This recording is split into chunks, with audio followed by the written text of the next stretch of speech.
So, hello, I'm Colleen. I am a yoga and meditation instructor. I'm 35 and I have CF. I'm really excited to be sharing with you guys tonight because we're going to be focusing on just meditation. So I don't know, I just get excited about it when we don't actually have to get up and move around. Yoga has 8 limbs, and getting up and moving around is only one of them. Meditation, loosely, is 3 of them. So, yeah, I'm really passionate about it, and I'm excited to share that with you, knowing that what we are doing is yoga, even if it isn't the way we typically think of yoga. I am sitting on a folded up blanket on my yoga mat. I know that when you think of meditation, you probably think of somebody sitting exactly how I am right now in the crisscross applesauce. But you are welcome to be sitting on your couch, on a chair, on a stool. If you have a meditation cushion that you want to use, you're welcome to do that. I'm also going to set up what I call a wedge. It's kind of a throwback to the way that a lot of us used to do our chest PT before the oscillation devices existed.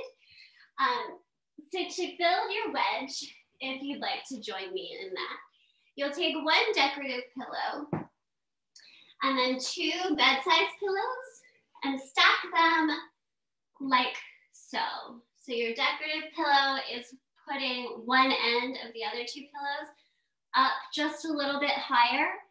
And then just for personal preference, because I have a little bit of post-nasal drip in the spring, I'm gonna put my blanket up top as if it's like a pillow on the wedge, just to keep that post-nasal drip angle good. So you'll come to the base of your wedge with your booty and you'll keep your knees bent. And then you'll grab onto your knees and lower yourself down on the wedge. And you're probably already like, oh, because it's such a counter. We tend to roll our spine this way during the day when we're sitting. And then when you roll back onto the wedge, it's like your chest is opening. And maybe you're even noticing breathing becomes a little bit easier when you're back like that. But how you want to sit is completely up to you. We're gonna root down through our sit bones, no matter where we are. So maybe you're taking your butt cheeks and you're sort of pulling them away from those 2 bony points in the bottom of your butt. It's probably not the best way to describe that, but I think you all knew what I meant. So you're feeling those sit bones rooting either into the couch, the floor, whatever your support is underneath of you. And then rolling back. If you're staying up, right, or if you're on your back, we're gonna kind of do a roll with our shoulders and either tuck our shoulder blades beneath us towards our spine, or just be mindful that we're sitting up straight with our shoulders back. And here you have the option to close your eyes or just shift them towards the floor, towards your chest. And we're going to take one hand, place it sort of on our heart area, and one hand on our belly area. And for just 1 minute, we're going to focus on our breath. If you'd like to start making an ocean sound with your breath, you're welcome to do that. Sort of close your mouth and constrict your throat so that you sound a little bit like Darth Vader.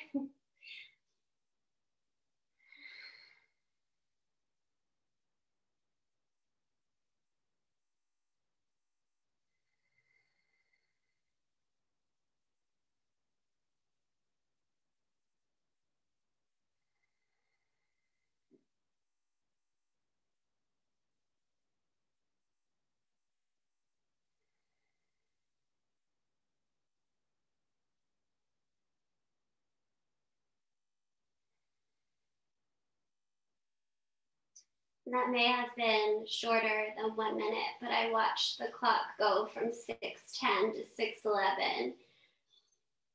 But what you may be noticing is that it's hard, even for just 1 minute, to keep your attention focused on just your breath.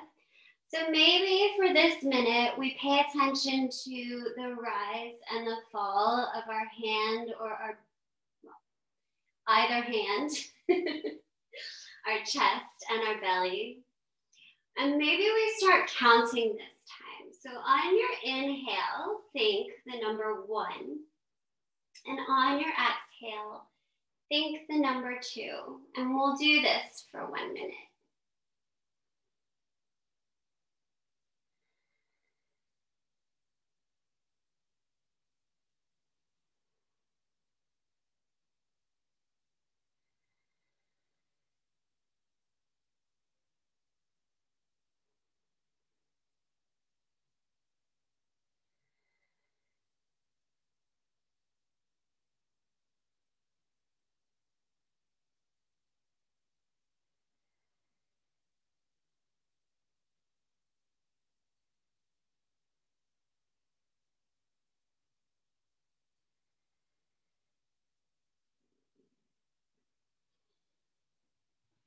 And then I am going to sit up to speak to you guys a little bit, but if you'd like to stay where you're at and keep your eyes closed or keep yourself focused on the rise and fall of your chest and belly, you're welcome to.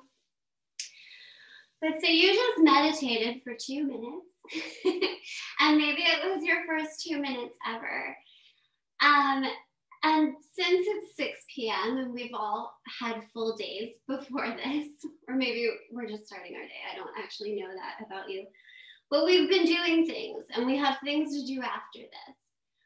We might be noticing that even just counting 1 and 2 doesn't keep our brain occupied enough to be focused just on the breath or just on our bodies.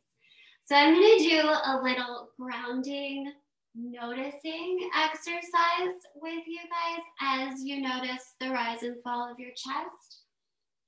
If you'd like to kind of open your eyes and re-shrug your shoulders and then settle back into your seat, you're welcome to do that. But we'll start with grounding ourselves into what it's like, where we are in space and time right now. So we're noticing where we're rooted to the ground, likely our sit bones that we set up in the beginning. But then we're noticing where our feet are touching our support, maybe where our feet are touching our own body. Maybe we're noticing what it feels like to be wearing socks. Noticing where our clothing is wrapping our legs. Maybe noticing our waistbands. Now we're noticing the rise and fall of our chest and our belly. But can we focus on that place where our hands are touching ourselves? So where your hand is meeting your belly, where your hand is meeting your heart. Can you feel your heartbeat?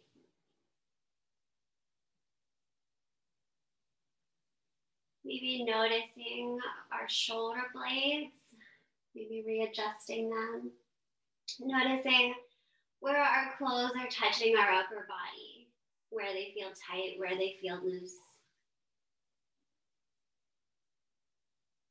Noticing where the back of our head is supported.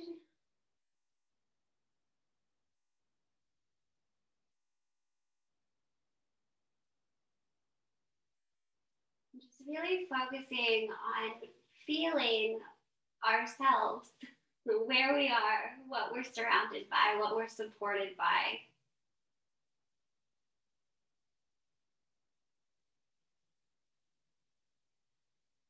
And now we'll start counting our breaths, but this time we're going to switch the 1 and the 2. So every inhale is going to be a 2, And every exhale is going to be a 1.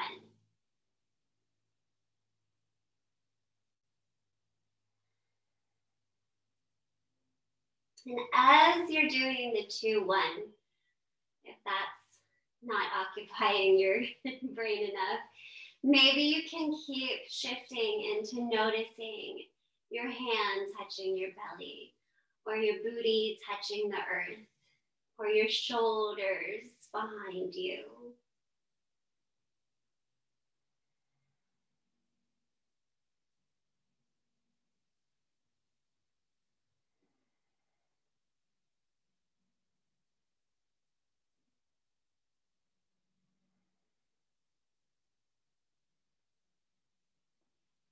And then I'll invite everyone to sit up and open your eyes and sort of come into the group again. There's only the 3 of us with our cameras on, so I'm not going to make this into a sharing thing, because it might be awkward to put you 2 on the spot. But if you're thinking about what was distracting you during those little exercises, because I know something popped into your head. You guys aren't, none of us are expert meditators here. I'm not either. If you think about what popped into your head and maybe reflect on it a little bit, think about, like, is there stress behind that? Is there fear behind that? Or is there just like general worry or anxiety or like a deadline? Thinking about like the reason that something popped into your head. Maybe it's a conflict with somebody. Usually it's something that we need to work out. We're not interrupting our breathing with like happy thoughts like, damn, this blanket's nice. It's usually like, oh, this blanket's itchy, I need a new blanket. You know, it's the things that distract us aren't the things that are going good. So if we're thinking about like what we were preoccupied by, and then we start thinking about positive affirmations in life, first of all, I'm going to say it's okay that things are annoying. Not everything is supposed to be positive all the time, right? Like, you can't go a whole day with just rainbows and butterflies. So it's okay when things aren't okay. We're not trying to like good vibes ourselves into another realm. We're just trying to deal with life as it is. But if you think of those things, that like the things popping into your head, like the little birdie that's annoying you, and we think about a positive affirmation to deal with that thing. And so you guys are reflecting on your own. I don't know what's bothering you, and that's not important.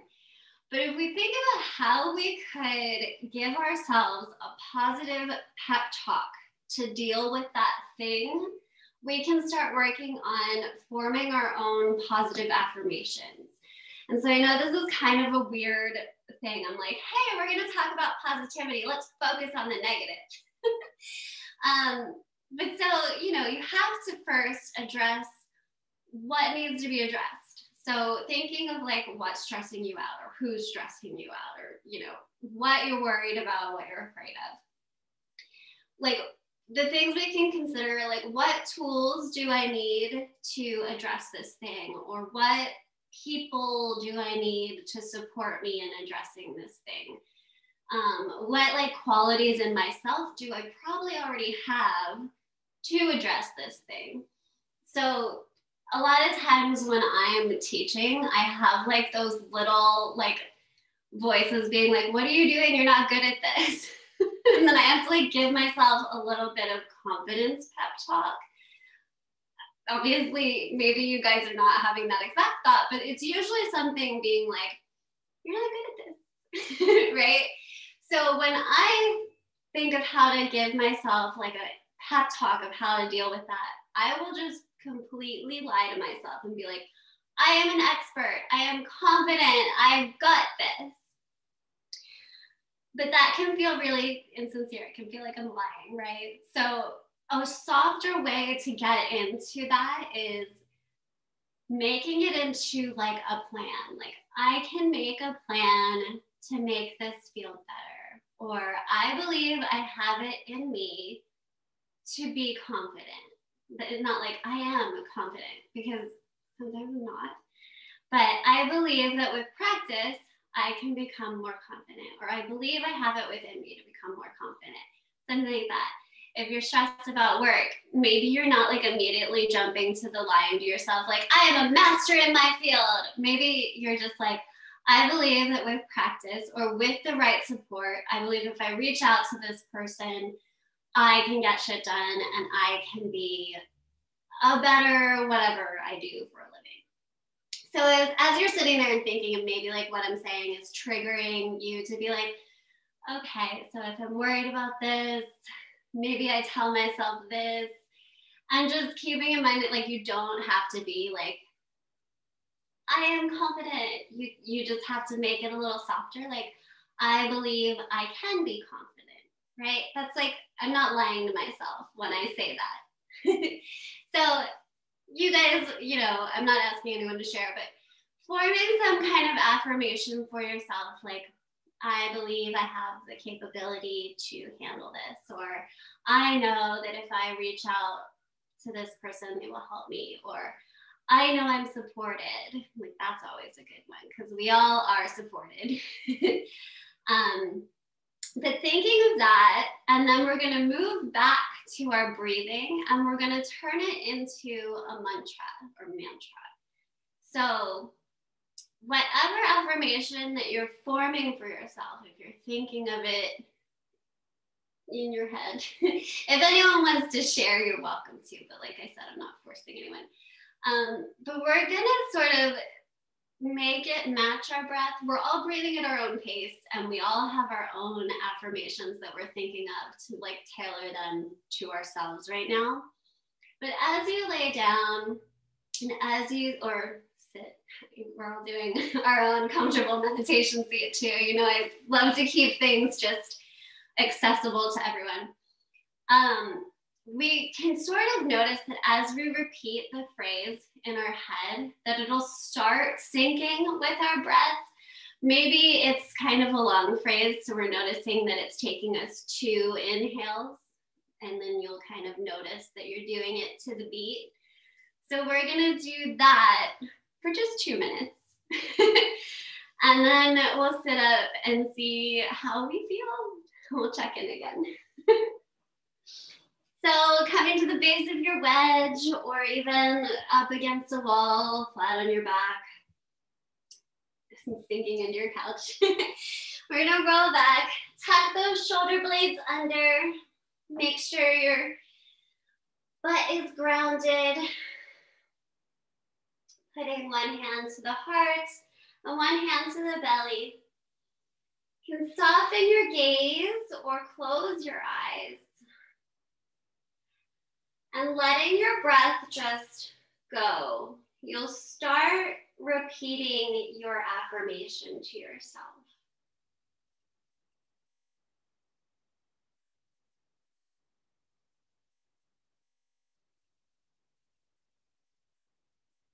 And if you want to be on mute and say it out loud, that's 100% okay. But if you are saying it out loud, that itself will be the breathing. But if you're repeating it in your head, you're probably already noticing the beat.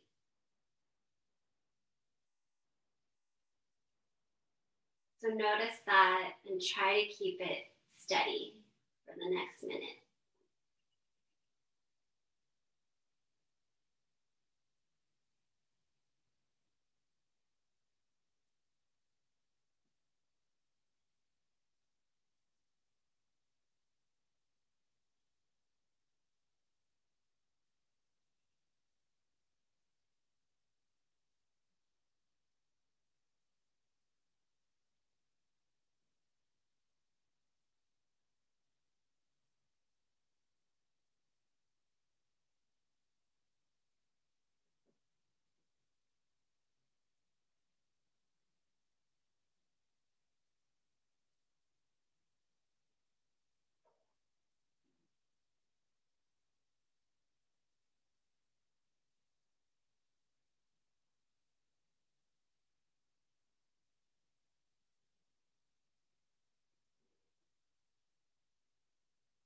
And if you notice that your mind starts to wander even while you're repeating a sentence to yourself, just forgive yourself for that. Like, notice what you're thinking so that maybe you can address that a little bit later, but don't judge yourself for it. Just return to your positive affirmation and return to your breath.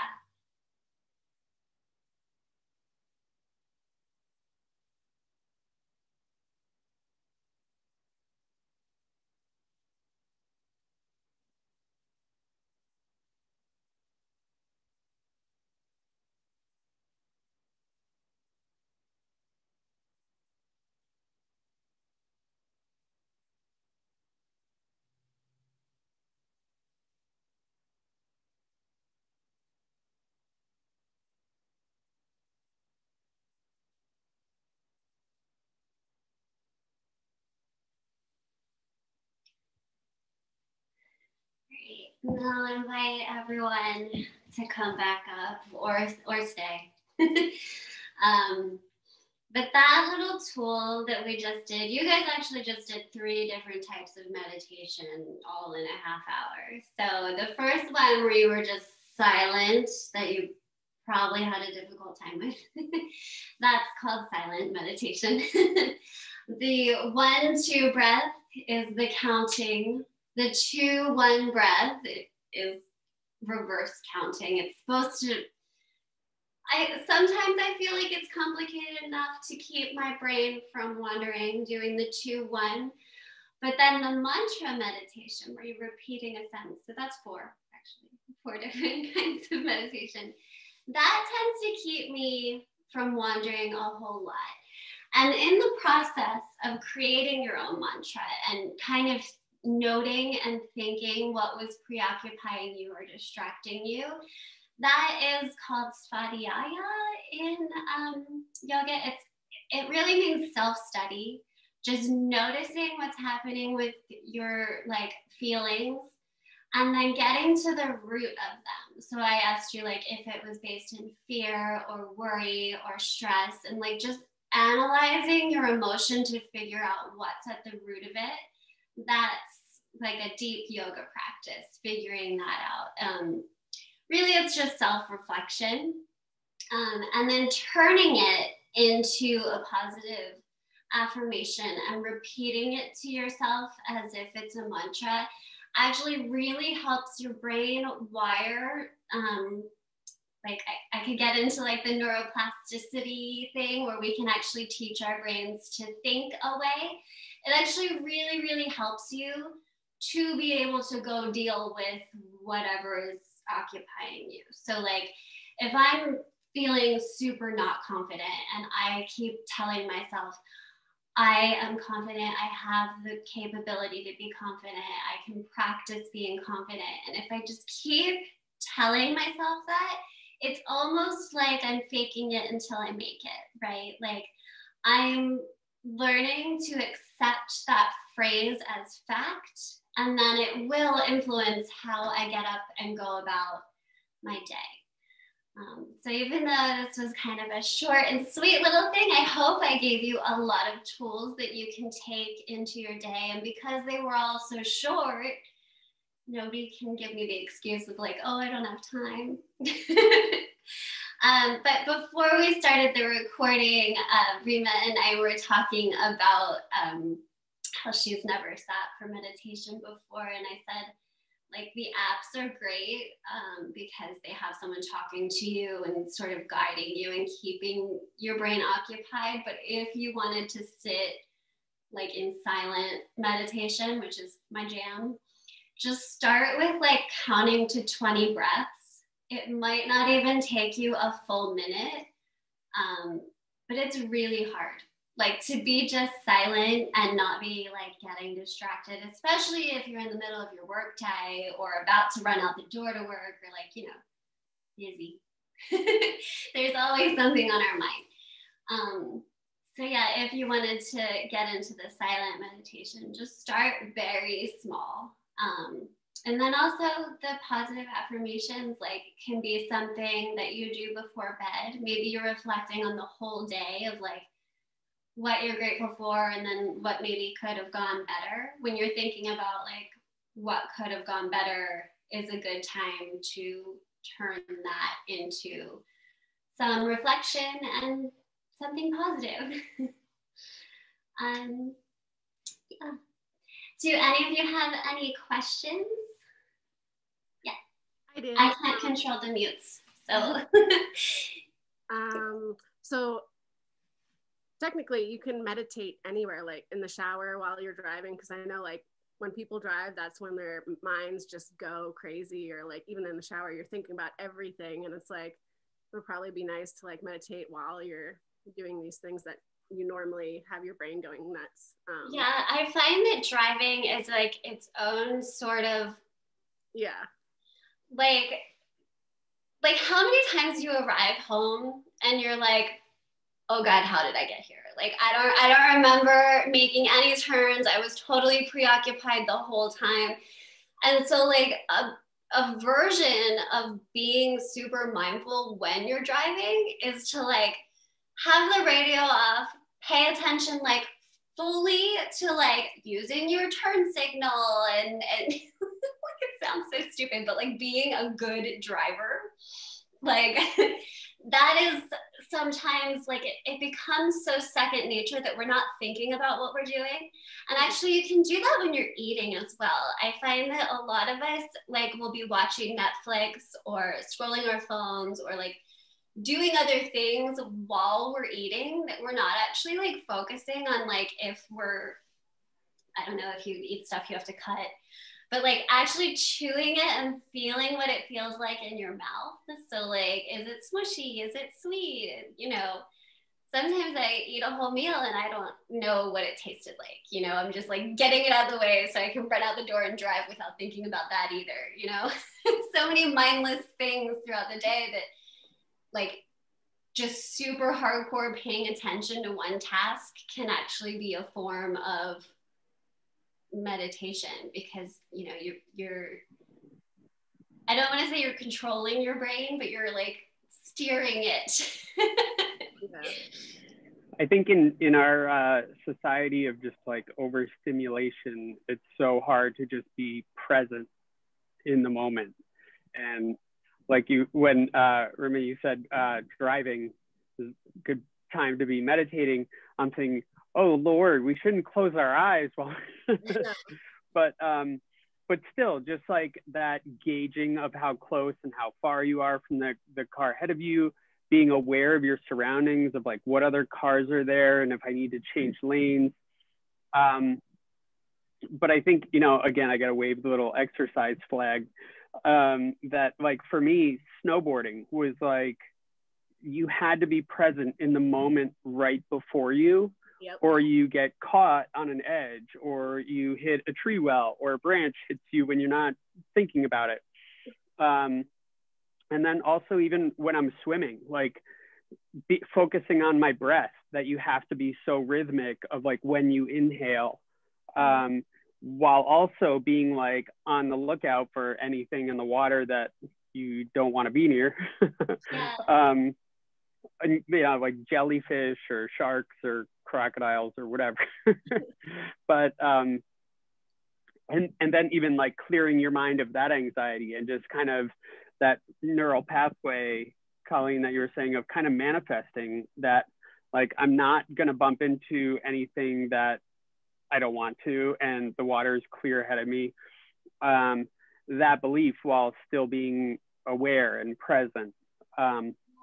But the neural pathway that you said really struck me too, because when, like, I've been learning about this recently and learning to like carve that path of neural transmission, I guess, that like, yes, we can do that, but yes, a pathway also has already been carved in our minds from the overstimulation and the advertising and the like emotions that we're supposed to have, or that social media, everything's so positive, but is it really?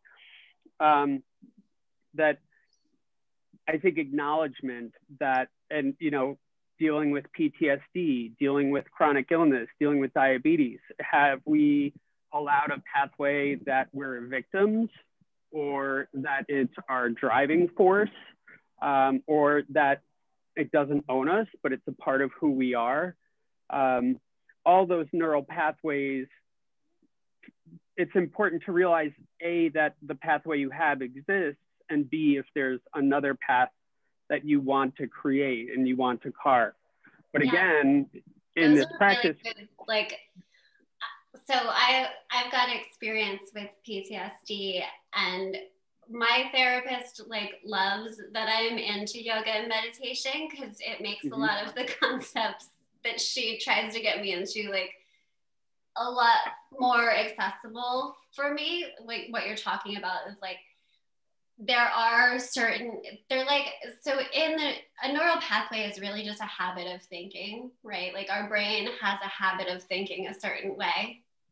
And you're right, like PTSD will want to take us likely into the victim role, the threatened role, the fight or flight body response.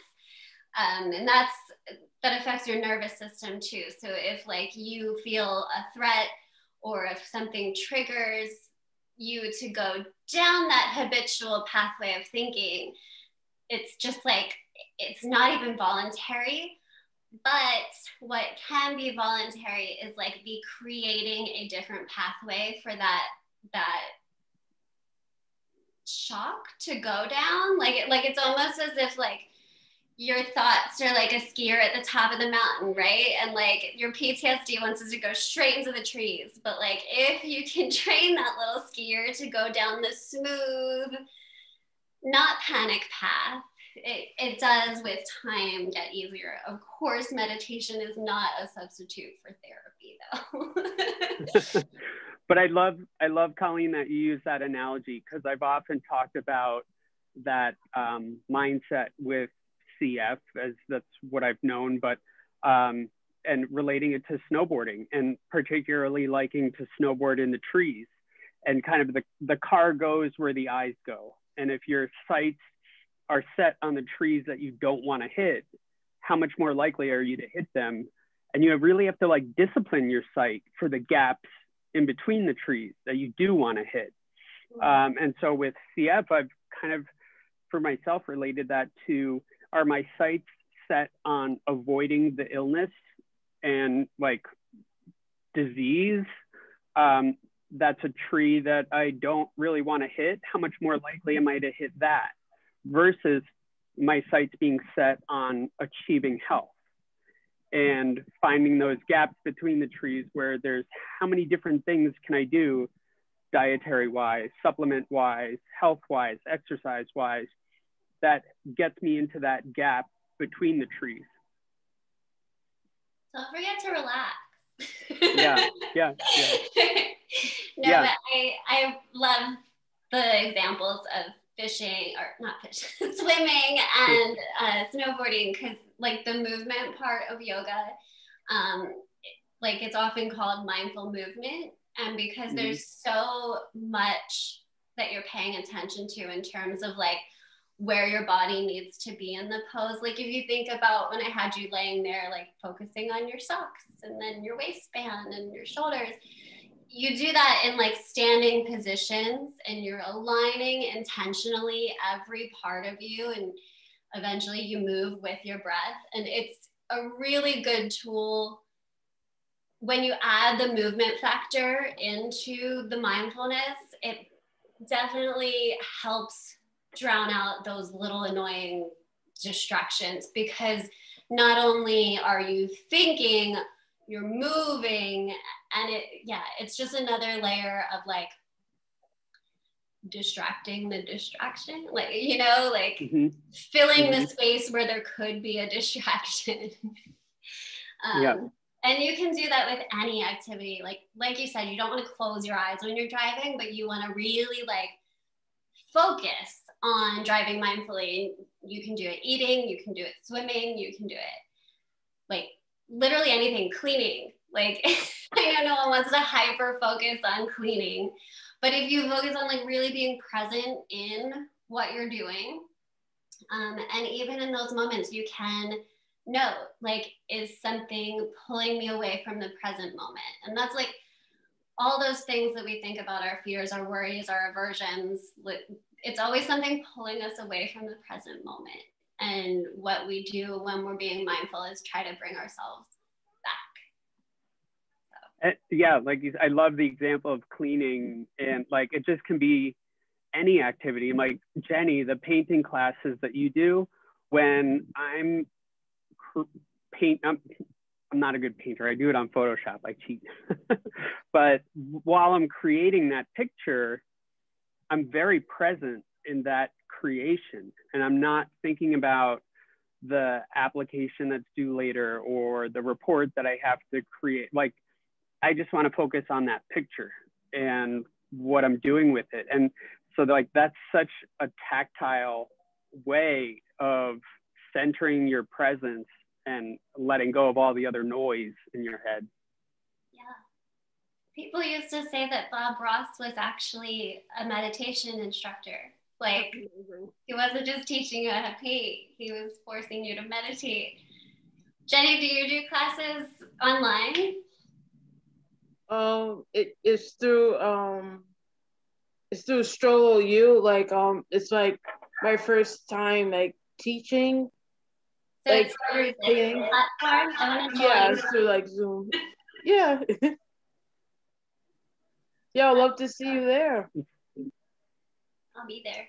Yeah, it's for like anybody of like any skill level. Like the point is to like to pretty much go beyond what you think your limits are, because a lot of people like get intimidated when they think about painting, doing art, because they think it's like just for the professionals, just for like those who are artistic.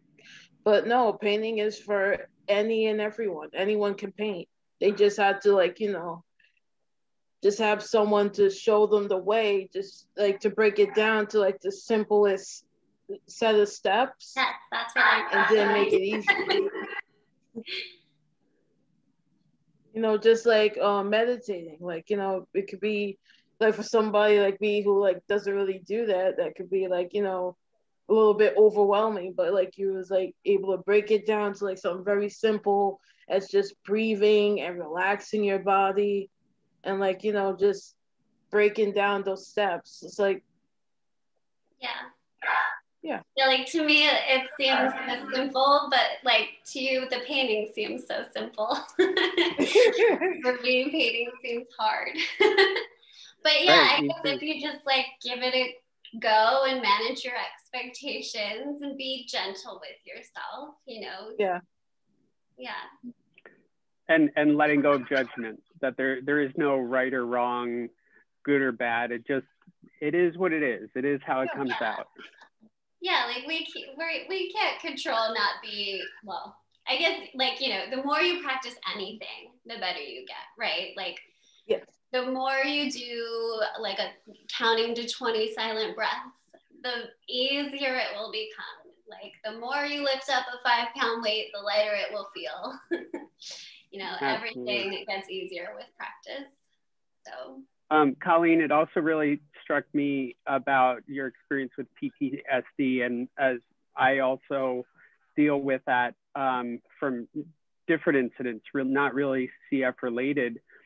As I've been working through that process, learning that PTSD for myself and for many people with CF and chronic illness in general, that like, and I don't want to get too heavy here, but I'm going to try and like dig in while not getting too heavy. And then maybe we can close with a 10-minute relax again. Sure. But like realizing the first time I learned of someone else with CF in our town, I was maybe like 5 or 6 and she was a few years older. And there were maybe like 1 or 2 other people in the vicinity. But this girl died at 12 years old and I was 8 when she died. And, you know, realizing that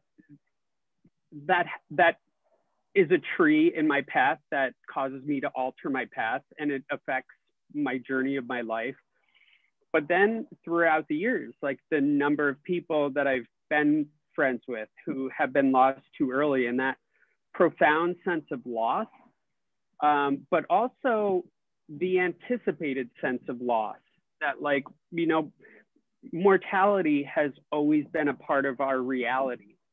And that's stressful, like whether we want it to be or not.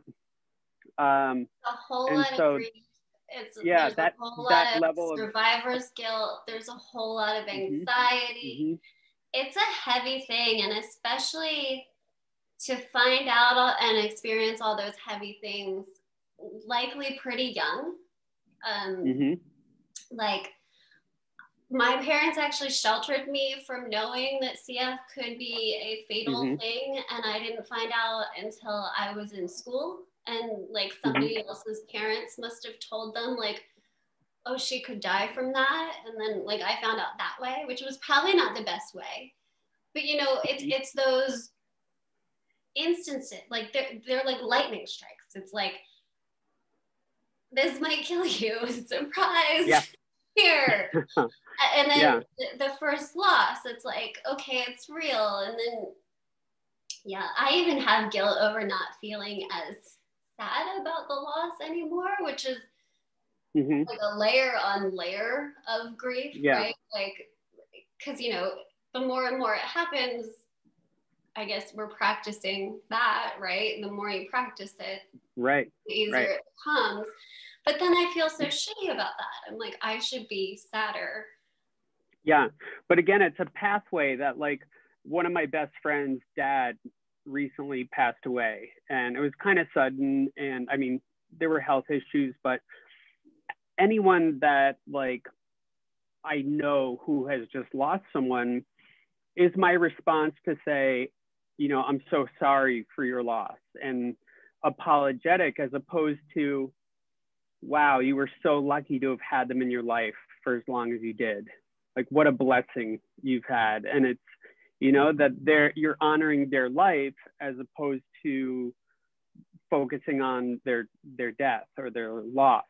That's like a really excellent shift. It's almost like a positive affirmation, right? Like that's really great. Yeah. I'm going to try to train myself to think of that. Yeah. For me, when another part of my PTSD was the death of my oldest brother, and he was 39. I think I was 21. And we had 5 boys in the family. He was the oldest, I was the youngest, but we were maybe in certain ways the closest.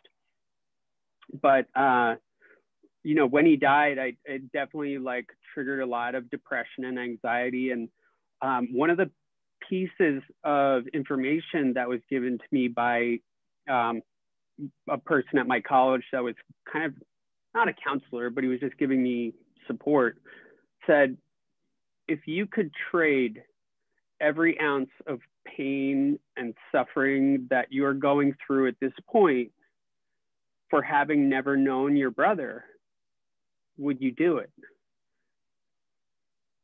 And I said, absolutely, I would not trade it. I loved him so much. I'm so glad he was in my life. And his response was, so then the pain is worth it. And it was like, holy crap. You know, like, the pain really is worth it. It's part of the journey. It's a crappy part of the journey, but for having had him in my life and the profound impact he's had on my outlook and my attitude and my goofiness and my belief that there's no limits, like, I attribute that to him. And yeah, it sucks that he died early, but thank goodness I had him for 21 years, you know, like, so it's really, like, from micro changes in your thinking to, like, this TV commercial, like, is trying to brainwash me and I'm going to tune it out to like macro level where it's like life and death, mortality and opportunity and appreciation and gratitude. But it's so hard to turn off that noise of society and life. And it's actually really hard sometimes too, from a PTSD perspective, to know what your trees are, so to speak. Like, I don't even, sometimes I don't even realize when I'm skiing myself into a tree. Like, I just, like, sometimes those reactions, the panic, and then what happens from the panic, or the trigger and what happens from the trigger, like, you don't even know what's happening until you're like in a mess of skis in front of the tree. Like, so the practice of noticing, and being able to like identify what your trigger might be, or what your habit of, like, I've actually noticed, so you've all heard of like fight or flight, but there's also now freeze and fawn are well-known trauma responses when you're triggered. I've been noticing all of my fawn responses, which is like, it's almost like a people-pleasing reaction. Like, something will really, really upset me, and rather than have a conflict, I will put on this fake Colleen, get through the interaction with the person, or like, you know, whatever, come out of it so that they have no idea anything's wrong. And then I need to like socially isolate for 2 days. And it's like the worst. I'm not going to say it's the worst thing ever, but for my mental health, it's not a good response. It's not conflict resolution. It's just me being a little bitch and like getting myself out of there, and nothing's resolved. And that person doesn't know that I'm upset with them. They think that I was all polite and fine and dandy. And like, then I'm just drained from it.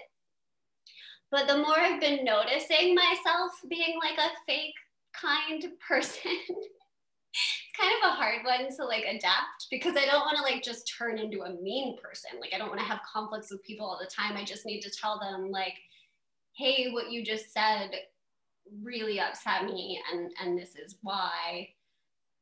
Or, you know, there is like the reevaluating whether certain people are worth keeping around, if that's like the constant cycle of like, you know, we talk on the phone, I pretend everything's okay, and then I don't want to talk to them for a month. Like,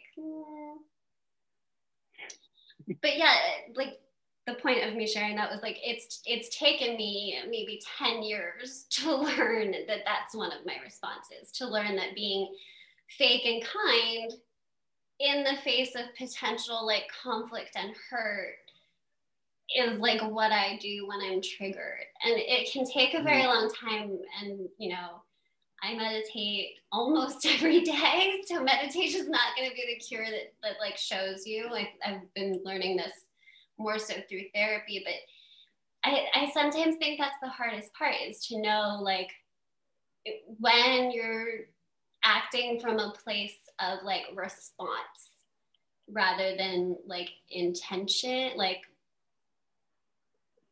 reactionary rather than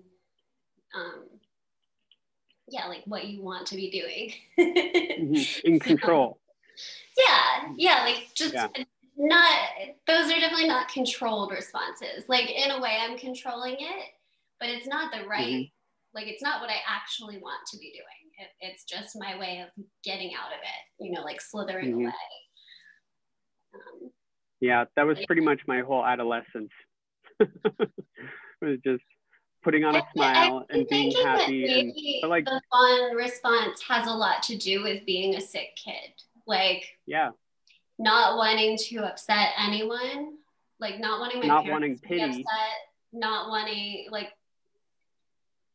sick kid things, not wanting to be a burden. Scary, right? Yeah, you don't want to be a burden. You don't want everyone to feel scared, even though you're scared.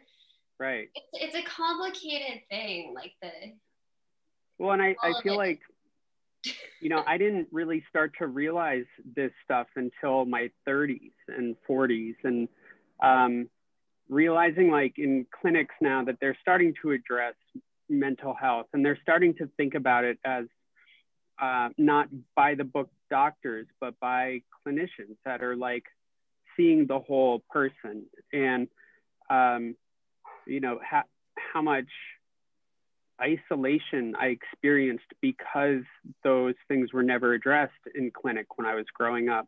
I mean, they may have been more than I was aware of to some extent, but to have gone through adolescence feeling like I'm the only one who's dealing with this, while not knowing that there was probably like half the class was feeling that way. But it felt very alone, and like the only coping mechanism for that feeling of isolation was a smile and like being cheerful and kind of friends with everybody but nobody. Yeah. Because I wasn't letting people into my vulnerable side. So why should they give me the time too? Yeah. Whew, we need to meditate now. Now that we have so much to be preoccupied by. Yeah, let's turn those brains off again. I just do like a quick body relaxation. You guys can lay flat on your back or make your wedge. I never lay flat on my back because of the whole sinus thing. You guys are in the community, so you know what I mean by that. If you have reflux, the wedge is probably a better option as well. But yeah, let's do like a full relax. So maybe you want to curl yourself in a little ball and squeeze everything as tightly as you can. Scrunch your face up, hunch your shoulders, make everything tight. And then we're gonna let it all go. So you roll back on your wedge, let your feet come straight out in front of you. Maybe let your palms face the ceiling this time rather than having your hands on yourself. You can close your eyes if you would like. And we'll start with the crown of your head. So if you're in a ponytail, I think I was the only one, you can loosen your ponytail. If you've got any kind of hair accessories, you can loosen them up. We'll start softening our face. So loosening the forehead, maybe letting the ears feel heavy. Unscrunching that place between your eyebrows. Relaxing your cheeks. Letting your jaw fall open. Removing your tongue from the roof of your mouth. Letting your shoulders feel heavy. Letting your collarbone open. Letting your elbows and wrists hang heavy, allowing your fingers to curl up. And again, noticing the rise and fall of your belly and your chest with every breath. But focusing on letting your sort of torso be soft around that. 7 p.m. Letting your ribs be soft. Letting your belly be soft. Letting your hips hang heavy. Maybe allowing your feet to fall to either side so your hips are slightly open. Relaxing your thighs, your lower legs, and your feet.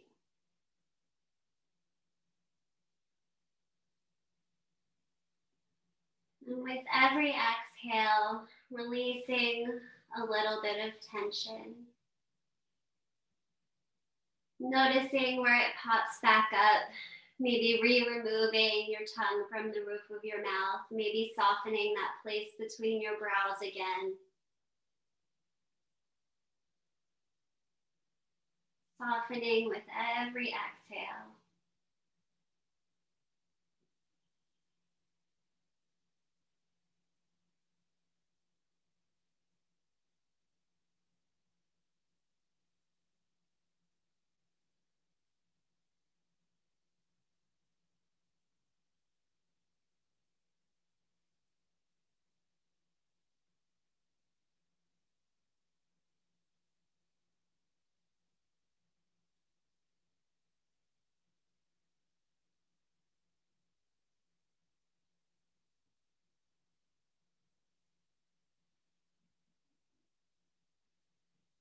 And then if you'd like to stay in that relaxed position while we end the Zoom, you're welcome to. I actually end every one of my yoga classes that way. I say, if you want to get up, get up. If you want to stay there, stay there. But thank you guys for cutting out an hour of your day today to hang out and meditate and chat with me. I'm really happy I got invited to do this just because of the coincidental timing. Yeah, I look forward to painting with Jennifer and hopefully seeing you all again soon. Yeah, for sure. Absolutely. Thank you so much for doing this. We really appreciate it. I loved it. Like I've never meditated like ever, probably. It's not as intimidating as you think. No. So I'm definitely going to be doing more in the future, or looking for, if you're on Beam, right? I'm not on Beam. That's the one CF platform I'm not on yet. Okay, I teach for CF Yogi. I'll actually be teaching next month. And I'm currently teaching for CFRI on Saturdays at noon my time, which I think is 10 your time. Yep. When's that starting? That started 2 weeks ago, but you're welcome to register. I can send you the link. Yeah, I think we have a yoga. I mean, it's only for April and May. That one goes until May 1st, I believe. And then I think that with CF Yogi, we're trying, like, we always rotate the instructors monthly just because of the way the grant is written, but we're trying to keep it so that we have some consistency in the class times. So I know that Heather's teaching at 7 Eastern on Wednesdays right now, and I think they want to like push me to keep that time slot. It's not my ideal time slot, but if I do end up doing that, I like to make my nighttime yoga like less aggressive, because you know, endorphins are great, but I don't necessarily want them like pulsing through my body right before I go to bed. True. So yeah, if I do take that time slot, it'll likely be more gentle, more meditative.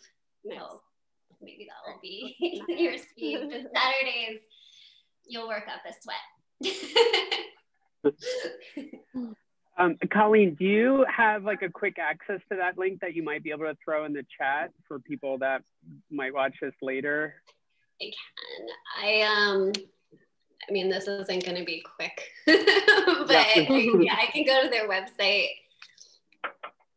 I'm looking it up. I was just trying to do that while you're talking about my internet. I don't think my computer likes doing video and things at the same time. Me too. It's loading. And while Colleen is working on that, Tiff, do you know by chance when Jennifer's next painting class is? Or Jenny, do you know the date? May 7th. May 7th. So right around the That's corner. A Friday. 2 weeks. Yep. Awesome. Website is halfway loaded. If you go to cfri.org, I'm pretty sure that the navigation is like wellness programs. Yeah. Or like community support and then wellness programs. It's like really not loading for me. Yeah, me neither. It's just the right. It's not even halfway. Maybe it's because 3 people are trying to access their website. They're not like they're not a huge organization, you know. I just put a link in the chat. Is that the right one? What, the CF Yogi? That's an organization I teach for. I will be teaching Wednesday nights in May. I think it's going to be Wednesday nights in May. But here, I'll put. Oh, I see it. Yeah, it says register now for CF Yogi. Oops, I only sent that to Brian. How'd that happen? Yeah, I think I see you in the profile. I told Rima to steal my picture from that website today. Yeah, the CFRI.org is not loading for me right now. Me neither. It's something like community support, wellness program, like the header will be something Or along those lines. CFRI, is that the one? Yeah. Okay. Yeah, they're a small CF nonprofit based in the Bay Area. Yes. They're the only organization that still does in-person events for people who have CF. They used to, before COVID, hold a summer retreat for adults with CF every summer. You had to get a form filled out saying that you don't have Base aphasia or MRSA. And I think they allowed certain funguses. I know they allow Pseudomonas because that's what I have.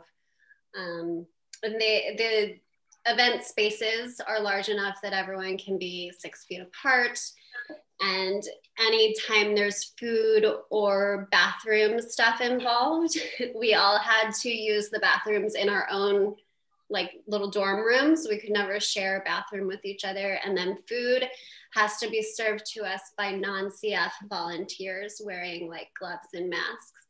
So it really, we all know COVID contact precautions now, almost we probably knew CF contact precautions, but now we really, really know them. So it's kind of all of that is in place at this little monastery in Menlo Park, California. Oh yeah, their website loaded, but it's bullet points in HTML. Oh. Okay, so you go to education and support, and then CF wellness programs. Let's see if this loads for me.